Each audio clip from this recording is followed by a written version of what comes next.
Hey guys, this is Phil with Seachoice. I have another video for you today. We're going to do an unboxing of a bow light, the bicolor bow light, so it's both green and red. On the packaging, you'll see that the pole fits with Attwood base, that's the part number, and Perco base.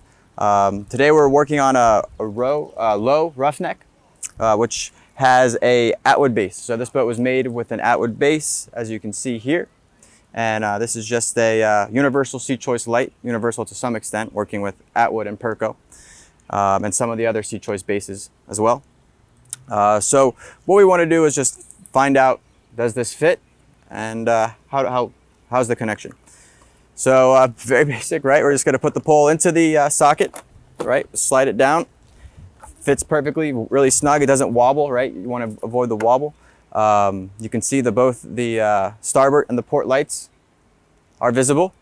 But then you might ask yourself, well, what's this plastic piece doing here, right? And that's kind of the idea of the video. Some of the different Seachoice bases, they're a plastic base that allows you to secure the pole to the plastic even more so to avoid like any rattling, or over time a lot of wobbling could loosen an electrical connection. So this plastic base would fit into a Seachoice plastic base and secure even tighter. Same on some of the other Attwood bases I've seen. But for this boat, there's no need for this plastic piece. So we're going to remove it by taking these two screws out here.